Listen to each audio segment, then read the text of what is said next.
A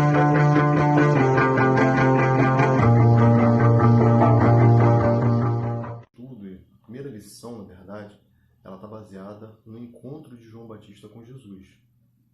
E a gente vai perceber que toda vez que Jesus se encontra com uma pessoa, algo de diferente acontece.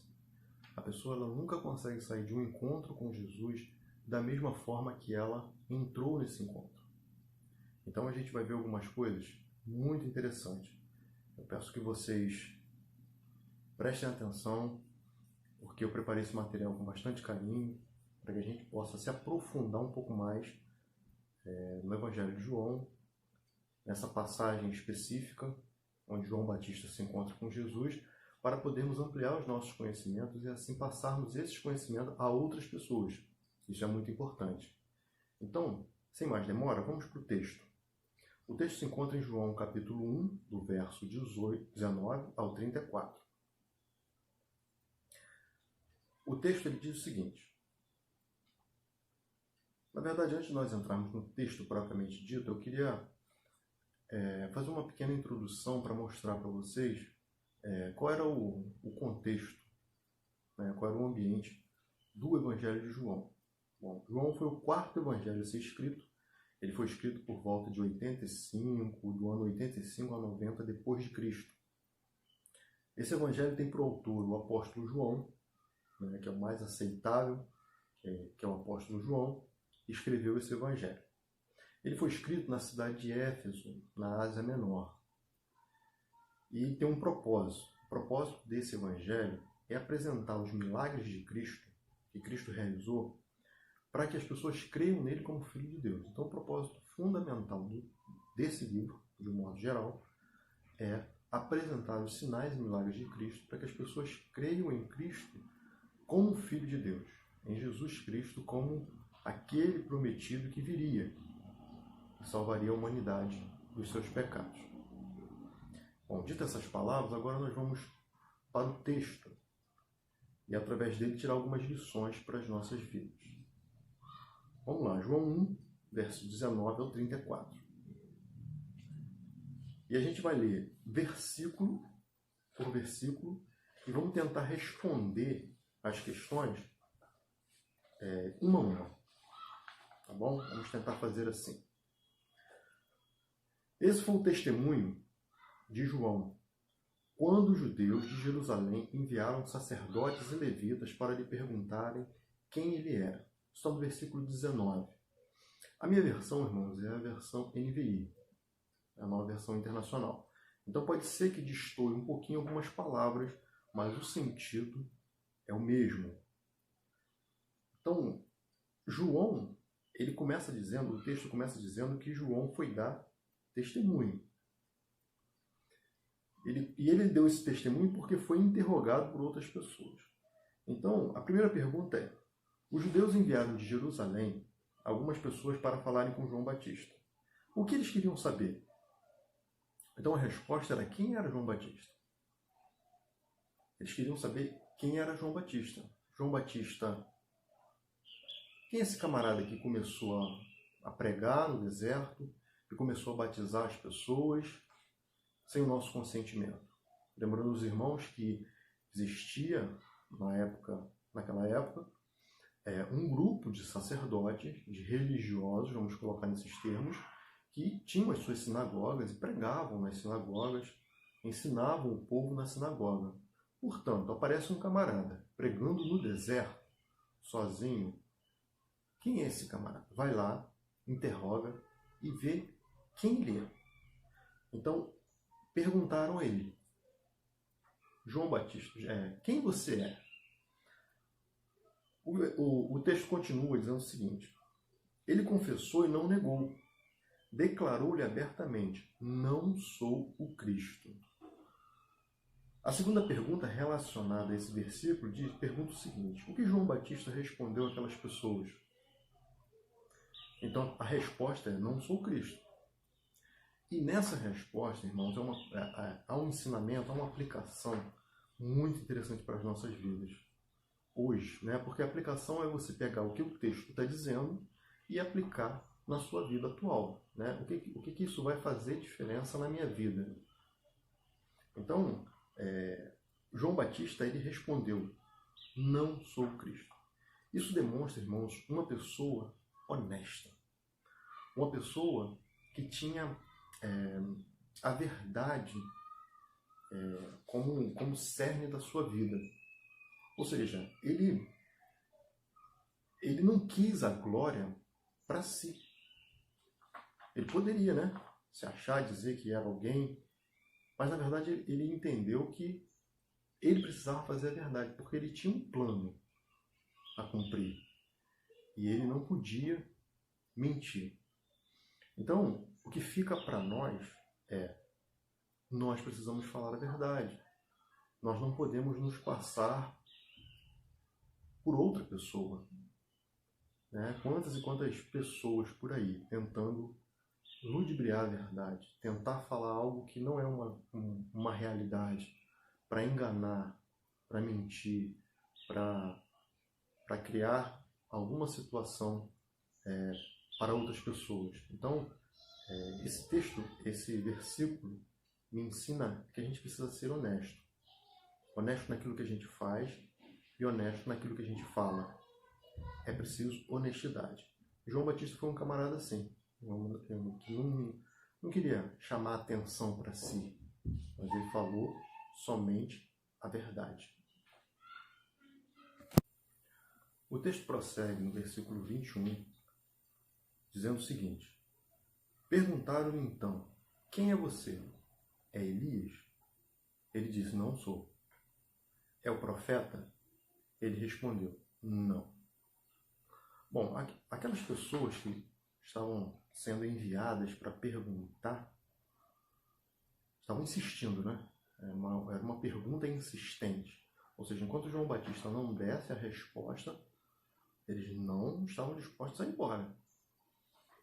E a pergunta número 3 diz assim: João Batista poderia ter se passado por outra pessoa. Ele fez isso? É o versículo que nós acabamos de ler. Ele poderia sim passar por outra pessoa. Bom, ele tinha aqui pelo menos duas opções. Perguntaram se era Elias, perguntaram se era o profeta, e ele falou: não sou nenhum, nem outro. Então ele poderia se passar por qualquer uma dessas pessoas, mas ele fez isso? Não. Ele novamente manteve firme as suas convicções em falar a verdade e não se passou por ninguém. E aí, meus irmãos, algo importante da gente pensar aqui é: quem era Elias e quem era esse profeta que ele está falando aqui, que o texto está dizendo? Então, Elias foi um grande profeta do Antigo Testamento. Os irmãos devem ter conhecimento de que ele foi o profeta que lutou contra os 400 profetas de Baal, foi o profeta que foi elevado aos céus através de um redemoinho. Deus o tomou para si, conforme, aí já dá para ver, né, como Elias era importante para Deus. Deus não deixou nem ele passar pela morte, ele foi tomado. Então Elias foi uma figura muito importante e muito respeitada pelo povo judeu no Antigo Testamento. Por isso ele é citado aqui. E aí, algo interessante é que em Malaquias 4:5 diz que Elias, depois, né, tenha curiosidade, vá lá em Malaquias 4, versículo 5, e pesquise, que ele diz o seguinte: ele diz que Elias voltaria à terra. Malaquias diz que Elias voltaria à terra. E quando é feita essa pergunta, não é uma pergunta solta no ar, não é uma pergunta sem objetivo. O povo judeu esperava que Elias fosse voltar, já que ele não passou pela morte. Em algum momento da história, Elias iria voltar. Até porque tinha esse texto para corroborar essa ideia. Então Elias voltaria. Né? E em Mateus 11:14, Jesus explica quem é esse Elias. Mateus 11, verso 14, diz assim: Jesus diz que João Batista era o Elias que havia de vir. Então, está está explicado. A Bíblia é um livro que ela precisa ser interpretada de forma completa e não apenas versículos isolados. Então, é muito importante ter uma Bíblia de estudo, ter uma Bíblia que tenha referência para que você possa se locomover na Bíblia. Ou seja, você pega a referência, você vai no texto que a referência está dizendo, e aí você começa a entender algumas coisas que são ditas no Novo Testamento que fazem referência ao Antigo. Tá bom, meus irmãos? Então vamos continuar. Então, João Batista era o Elias que havia de vir. Só que a Bíblia fala que ele viria no espírito de Elias e não em a mesma carne que Elias, porque isso também dá margem à interpretação dos kardecistas de dizer que a pessoa volta em outra vida. Não é verdade? Nós não cremos nisso, não é isso que o texto bíblico está dizendo. O que ele está dizendo é que voltaria no espírito de Elias, ou seja, na mesma vontade, na mesma direção, querendo fazer a obra de Deus e fazendo a obra de Deus de forma perfeita, obedecendo a Deus como deveria obedecer. Então, esse espírito, nesse intuito, é no mesmo propósito que Elias. Uma aplicação que eu achei interessante desse verso para nós é Elias, ele não se passava por outras pessoas porque ele tinha consciência das suas limitações, de quem ele era e de quais eram as suas limitações. Ou seja, eu não sou o profeta, eu não sou Elias, mas eu tenho um plano a cumprir, eu tenho uma direção a seguir. Por isso, eu sou verdadeiro naquilo que eu falo, mas Deus tem um propósito através da minha vida. Perguntinha para você. Deus tem um propósito para a sua vida, para a minha vida. Em uma área específica, ou em algumas áreas, Deus tem um propósito na minha e na sua vida, assim como teve na vida de João Batista. Ele precedeu o Messias, ele falou sobre o Messias. Então é algo que a gente precisa parar e se perguntar. Eu tenho falado de Jesus para as pessoas? Eu tenho dito que um dia Jesus vai voltar e vai levar a humanidade para morar com ele? Então Elias teve a função de anunciar a primeira vinda de Cristo na Terra. Nós temos a função de anunciar a segunda vinda de Cristo para libertar, para levar a sua igreja com ele para os céus e morar com ele eternamente. Bom, mas você pode estar se perguntando, irmão Leonardo, e esse profeta aí que ele falou? Bom, esse profeta é o próprio Cristo. Esse profeta, se você voltar lá em Deuteronômio, vai dizer que quando Moisés está conduzindo o povo, ele vai falar sobre um profeta que haveria de vir e iria conduzir o seu povo. Então, esse profeta aponta para o próprio Cristo. Só que o povo não entendia. O povo judeu, ele não estava entendendo. E ele fazia essa distinção. Mas esse profeta era o próprio Cristo que havia de vir. Versículo 22 e 23. Diz assim: finalmente perguntaram, quem é você? Dê-nos uma resposta para que levemos aqueles que nos enviaram. Que diz você acerca de si próprio? João respondeu com palavras do profeta Isaías: eu sou a voz do que clama no deserto. Façam um caminho reto para o Senhor. Então agora nós vamos para a pergunta de número 4. Quando perguntado insistentemente sobre quem era, o que ele respondeu? Ele fala: eu sou a voz do que clama no deserto. Façam um caminho reto para o Senhor. Então agora, João Batista, de de tanta insistência em perguntar quem ele era, agora ele para e dá uma resposta de acordo com o que os judeus entendiam, que era da lei e dos profetas. Então João Batista cita uma passagem de Isaías, está lá em Isaías 43, depois vão lá e verifiquem isso, que eu posso estar enganado. Então, vão lá e verifiquem se isso é verdade, tá bom? Eu sou a voz do que clama no deserto. Então o profeta Isaías foi um profeta do Antigo Testamento que profetizou muito sobre o sofrimento de Cristo. Ele é muito conhecido como o profeta que mais profetizou sobre a vida do Messias, sobre o sofrimento, né? Aquele versículo que a gente conhece muito: o castigo que nos traz a paz estava sobre ele, né? Pelas suas pisaduras nós fomos sarados. Então, ele é o profeta que mais falou sobre a vinda de Cristo, que mais falou sobre os sofrimentos do Messias. Então, esse profeta, ele vai fazer essa citação apontando para João Batista.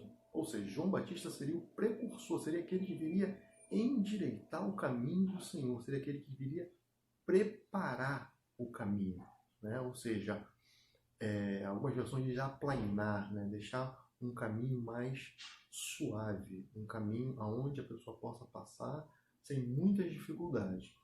Preparar, né? Preparar o caminho.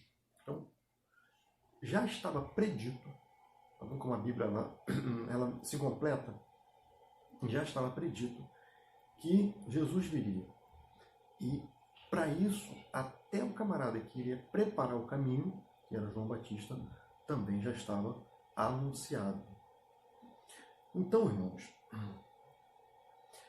essa passagem de Isaías 43, capítulo 40, versículo 3, ela fala tanto do retorno do cativeiro babilônico para Jerusalém.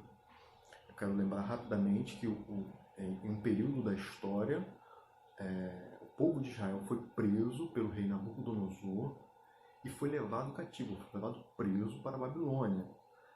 Essa profecia seria do retorno desse povo a Jerusalém, lá no Antigo Testamento. No Novo Testamento, se aplica ao ministério de João Batista, que viria preparar o caminho para o Senhor. Bom, uma aplicação aqui para a nossa vida, nesse versículo. E uma pergunta. Eu estou a serviço de Deus? Eu estou abençoando outras pessoas através do meu serviço a Deus? Ou seja, João Batista, ele estava abençoando outras pessoas, ele estava preparando o caminho do Senhor, mostrando para as pessoas que precisavam se arrepender e serem batizadas. Certo? Então ele já estava preparando o caminho para a vinda do Messias. Como eu falei anteriormente, nós estamos preparando o caminho do Senhor para a sua segunda vinda. Então nós continuamos nessa batalha. E o discipulado nada mais é do que preparar esse caminho com profundidade, fazendo com que as pessoas criem raízes, entendam exatamente o que o texto bíblico está dizendo. É o que eu estou tentando fazer com vocês, mostrando a profundidade do texto bíblico, não apenas um estudo superficial, mas uma profundidade, ter relacionamento com as pessoas. Discipulado é isso. E foi exatamente isso que Jesus fez com seus discípulos, no período que ele esteve aqui na Terra. Andou junto, mostrou, aplicou a profundidade, perguntou o que eles achavam. Por isso, cabe essas perguntas. As perguntas que eu estou fazendo para vocês também podem fazer para as pessoas que vocês irão discipular. E aí, meu amigo, você entendeu essa mensagem? O que você acha que isso é importante para a sua vida? O que essa passagem se aplica na sua vida hoje? São perguntas importantes e que devem ser feitas para a nossa reflexão. Vamos continuar. O próximo versículo versículo 24 não tem nenhuma pergunta, mas eu vou estar lendo aqui si mesmo. Alguns fariseus que tinham sido enviados interrogaram-o. Então, por que você batiza, se não é o Cristo, nem Elias, nem o profeta? Aqui entra um terceiro elemento. No versículo anterior fala do profeta e fala de Elias. Eu já expliquei os dois. Aqui entra Cristo.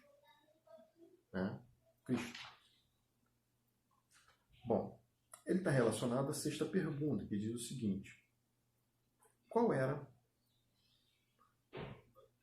A quinta pergunta, que diz: o que levou os judeus a quererem saber quem era João Batista?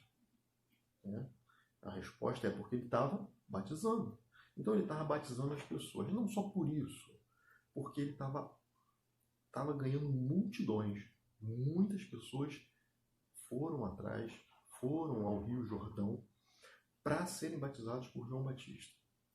Então isso chamou a atenção das autoridades religiosas da época. Poxa, quem é esse camarada? Né? Então, por isso eles mandaram interrogar João Batista. Só que o versículo ele vai nos mostrar que muitas vezes, agora uma aplicação para a nossa vida, né? Muitas vezes nós somos movidos, e é o que eu entendo aqui desse texto, que aquelas pessoas estavam sendo movidas pela inveja. Ou seja, alguém está fazendo alguma coisa que está chamando mais atenção, ou chamando a atenção de mais pessoas do que eu. Opa, peraí, eu preciso chamar mais atenção, eu preciso aparecer mais, eu preciso estar em destaque. Então, se alguém está em destaque, se multidões estão indo atrás desse camarada, eu preciso ver o que é isso, até para parar isso. Então, eles estavam movidos de inveja, né? É uma coisa que nós precisamos ter cuidado, porque aplicando isso para as nossas vidas, às vezes nós vemos alguém prosperar na obra de Deus, na vida financeira, na vida familiar, no trabalho. E aí a gente começa a dar aquela pontinha de inveja, né? Será que não dá? Poxa, fulano, olha fulano, comprou uma casa nova. Olha, Bertrano, comprou um carro novo. Então aquilo pode começar a criar uma raizinha de inveja, uma pontinha. Irmãos, nós somos seres humanos. Nós precisamos nos policiar contra essas coisas. E esse texto não é um texto, a Bíblia ela serve. Por que a Bíblia ela é atual em todos os momentos? Porque ela não serviu só para João Batista e para aquelas pessoas que estavam ali. Ela serviu e serve e continuará servindo para todos os seres humanos, porque nós temos a mesma composição. Nós somos humanos, falhos. Então a inveja que homens tiveram no passado, nós poderemos ter hoje. Né? As discórdias que surgiram em tempos passados, nós poderíamos também ter hoje. Então nós somos seres humanos. E como seres humanos, propensos a esse tipo de coisa. Então, cuidado. Cuidado com a inveja. Cuidado se você está prestando atenção mais no que o outro está fazendo do que você faz ou que deveria fazer. Cuidado com essas coisas. Então, a gente pode tirar lição para as nossas vidas. Vamos continuar. O nosso versículo 26 agora ele vai dizer o seguinte. Respondeu João, depois de ser interrogado, ele respondeu: eu batizo com água, mas entre vocês está alguém que vocês não conhecem. Prova disso, que eles não conheceram, é porque realmente Jesus já estava no meio deles, mas a pergunta anterior, ela vai falar de 3 personagens: Cristo, profeta e Elias. Sendo que eles dividiram em 3 pessoas, mas Cristo e o profeta eram a mesma pessoa. Não é verdade? Então, eles não estavam entendendo que Cristo era o profeta. Por isso, João Batista ele fala aqui, ó, tem um entre vocês que vocês não estão conhecendo. E aí vem a pergunta: qual era a forma de batismo de João? Era um batismo com água. Apenas com água. A gente vai ver mais à frente qual será a forma do batismo de Jesus. João Batista ele batizava para arrependimento. Ou seja, arrependei-vos e convertei-vos, porque é chegado o reino de Deus. Então, era para as pessoas pedirem perdão pelos seus pecados. Mas era um batismo inferior. Era um batismo limitado. Era um batismo de preparação. João Batista, em momento nenhum, queria tirar a excelência e a glória de Cristo. Então, ele veio batizando com água. Uma pré-figura, uma sombra do que seria o batismo de Cristo. Embora não tenha aqui, mas nós vamos ler o versículo 27, que diz assim, não tem nenhuma pergunta relacionada ao batismo do versículo 27. Diz assim: ele é aquele que vem depois de mim, cujas correias das sandálias não sou digno de desamarrar. Então, esse versículo 26 nós já respondemos. O 27 me mostra algo maravilhoso de João Batista, que é a submissão, a humildade, a questão de se colocar no seu devido lugar. Olha, eu sou simples, eu sou humilde. O meu batismo também é humilde, é um batismo inferior. Mas tem uma pessoa aí que ele é tão superior a mim que eu não sou digno nem de tocar a sandália desse camarada. E olha que a sandália era um objeto que era um objeto considerado um objeto sujo, né? Inferior, um objeto que quando você chegava na casa das pessoas, até hoje, né? O ideal é que você tire as suas sandálias, porque vem da rua, vem com sujeira. Então, ela protege os seus pés. E ele entende tão fortemente essa questão da humildade, do posicionamento dele em relação a Cristo, que ele fala: olha, eu não sou digno nem de tocar na sandália dele. Não sou digno. Vamos para o versículo 28, que vai apenas mostrar um local. Tudo isso aconteceu em Betânia, do outro lado do Jordão, onde João estava batizando. No 29, diz assim: no dia seguinte, João viu Jesus aproximando-se e disse: vejam, é o Cordeiro de Deus que tira o pecado do mundo. Que coisa maravilhosa, irmãos. João Batista, ele não apenas demonstra humildade, mas ele demonstra o reconhecimento de quem era Jesus. E ele não apenas reconhece quem é Jesus, mas ele mostra Jesus para as pessoas. Ele alerta as pessoas para quem era Jesus. Então, olha o que ele exclama logo de cara: vejam, ou seja, para tudo, para o que vocês estão fazendo, vejam, olha quem está chegando. É uma pessoa muito importante. Então, atentem para quem é Jesus. Ele é o Cordeiro de Deus que tira o pecado do mundo. Irmãos, coisa maravilhosa, porque o judeu entendia, o que o judeu entendia como Cordeiro de Deus? Quando Jesus é chamado de Cordeiro de Deus por João, o judeu entendia, peraí, o cordeiro era aquele animal que era sacrificado no Antigo Testamento para pagar o pecado do povo. Então o sangue era vertido e os pecados eram perdoados. Era uma simbologia do que Cristo iria fazer posteriormente, que de uma vez por todas pagou o nosso pecado na cruz, dando ele mesmo como um cordeiro a ser imolado, e o seu sangue, sua carne ser cortada, e o seu sangue ser vertido em nosso lugar. Mas o sacrifício do cordeiro era um sacrifício parcial, era um sacrifício momentâneo. Era um sacrifício que todo ano teria que ser repetido. Mas o sacrifício de Cristo foi um sacrifício de uma vez por todas. Então, o sacrifício de Cristo é sublime, é excelente, é muito melhor. As coisas que Cristo faz são coisas que perduram. As coisas que o homem faz são coisas momentâneas. Então, João Batista, eu acho perfeito quando ele fala, vejam, ou seja, eu vim preparar o caminho para ele, mas a glória é dele. Irmãos, eu tiro uma grande lição e uma grande aplicação para as nossas vidas hoje. Há tantas pessoas que querem a glória para si próprio. Há tantas pessoas que, mesmo no meio evangélico, querem determinar algo de Deus e dizer que as suas orações fizeram e aconteceram. Não, eu tenho uma fé tremenda, meu irmão. Se eu orar, fogo cai do céu. Se eu orar, as coisas acontecem.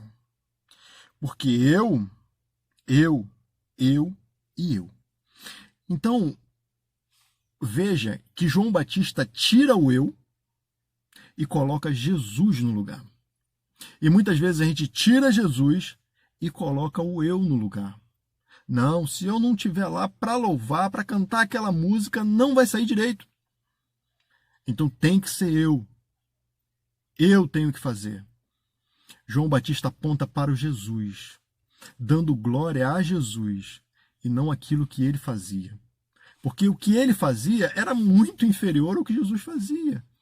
E, na verdade, o que nós fazemos, irmãos, é muito inferior do que Jesus fez por nós.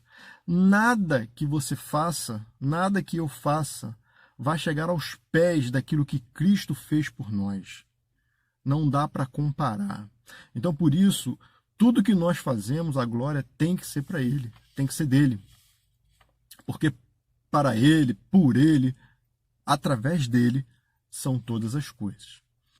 Versículo 30 agora diz o seguinte: Este é aquele a quem eu me referi quando disse, vem depois de mim um homem que é superior a mim, porque já existia antes de mim. Eu mesmo não o conhecia, mas por isso é que vim batizando com água, para que ele viesse a ser revelado a Israel. Então João deu o seguinte testemunho: eu vi o Espírito descer do céu como pomba e permanecer sobre ele. Eu não o teria conhecido se aquele que me enviou a batizar com água não me tivesse dito, aquele sobre quem você vira o Espírito descer e permanecer, esse é o que batiza com o Espírito Santo. Como aí é conforme, tá no sentido de conforme. Conforme uma pomba, ou seja, com um contorno de pomba. Não foi uma pomba, um animal pomba propriamente dito. O batismo com o Espírito Santo é aquele batismo aonde a pessoa se converte. Porque ao nos convertermos, nós recebemos o Espírito Santo de Deus. Então, não tem como você ser batizado com uma coisa que você já tem, certo? Para algumas pessoas, o batismo com o Espírito Santo é uma experiência posterior à conversão. Então a gente precisa tomar cuidado com essas coisas. Por quê? Porque não dá para você ser batizado duas vezes. Se você já recebeu o Espírito Santo no momento que você creu, e aí a gente tem vários textos que mostram isso, um dos textos que eu separei aqui, depois você leia com calma na sua casa, é João 16, do verso 7 ao 11. Só um trechinho para vocês entenderem. Ó. Quando ele vier, convencerá o mundo do pecado, da justiça e do juízo. Então, para se converter, primeiro você tem que ser convencido pelo Espírito Santo de que você é um pecador. Porque se você não se convencer que é um pecador, você não pede perdão pelos seus pecados. Você continua pecador, certo? Então, o Espírito Santo ele precisa estar na conversão. Tá? E ele trabalha até antes da conversão. Então, uma aplicação desse texto para nós é: testemunhe sobre o que Deus fez na sua vida. O verso 32, ele fala: dei o seguinte testemunho, Eu vi o Espírito Santo descer como pomba e permanecer sobre ele. Irmãos, o que isso se aplica para nós hoje? Eu preciso testemunhar de Cristo. Eu preciso falar de Cristo. E testemunhar não é uma questão comportamental, tá? Não é o meu bom comportamento que vai testemunhar de Cristo. Testemunha é aquele que fala sobre algo que viu. Fala sobre algo que aconteceu. Por exemplo, você vai num tribunal e você é uma testemunha de um caso que aconteceu. Você vai chegar diante do juiz e vai explicar para o juiz o que aconteceu, não é verdade? Então, testemunhar é falar. Falar. O comportamento é importante? É. Mas a testemunha aqui que ele está falando é falar. Então, no discipulado, a gente vai falar de Jesus para as pessoas. A gente vai contar para as pessoas as experiências que nós tivemos com Cristo. As experiências que nós tivemos com Deus. Então, no versículo 33, olha que interessante. Eu não teria reconhecido se aquele que me enviou a batizar, quem é que enviou João Batista para batizar? Deus. Foi Deus que enviou João Batista para batizar.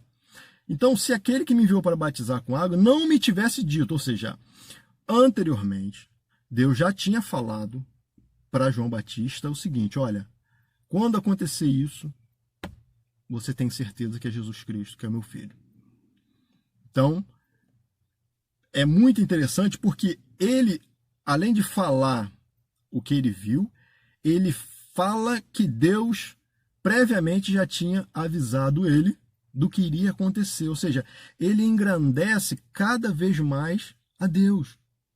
Então, irmãos, na nossa vida nós precisamos falar o que Deus fez por nós.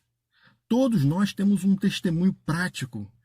Alguma coisa que nós podemos contar e dizer para as pessoas, olha o que Deus fez comigo.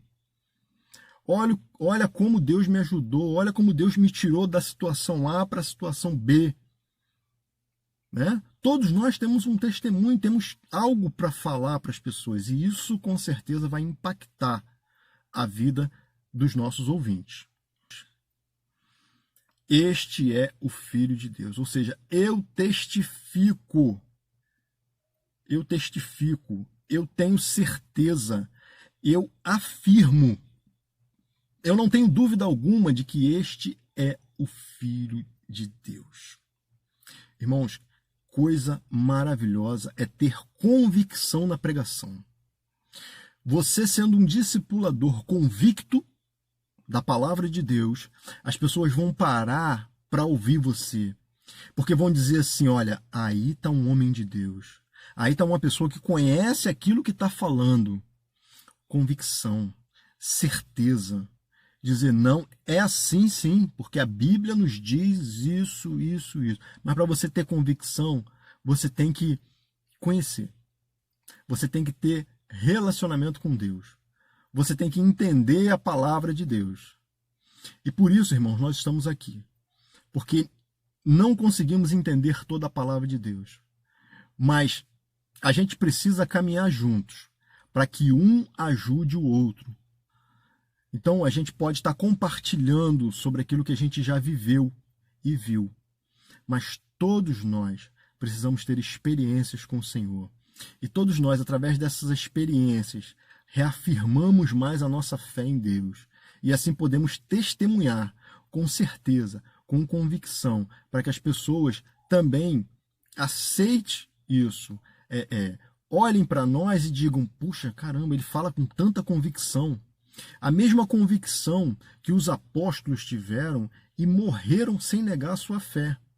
Porque eles poderiam, né, quando eram jogados, muitos discípulos de Jesus, quando foram jogados para os leões nas arenas de Roma e começaram a ser mordidos e despedaçados, imagina a cena e a situação, irmãos. Muitos deles poderiam negar Jesus naquela hora e ser socorrido. Mas a convicção deles era tamanha, a certeza de que Cristo era o Filho de Deus era tamanha, que eles não negaram a sua fé. E hoje também pelo mundo, quantos e quantos irmãos nossos que estão sendo torturados, estão sendo mortos, porque não negam a sua convicção, a sua certeza de que Jesus é o Filho de Deus. Que Deus te abençoe e que você, cada dia mais, possa ter essa certeza e essa convicção. Um abraço do seu conservo. Amém.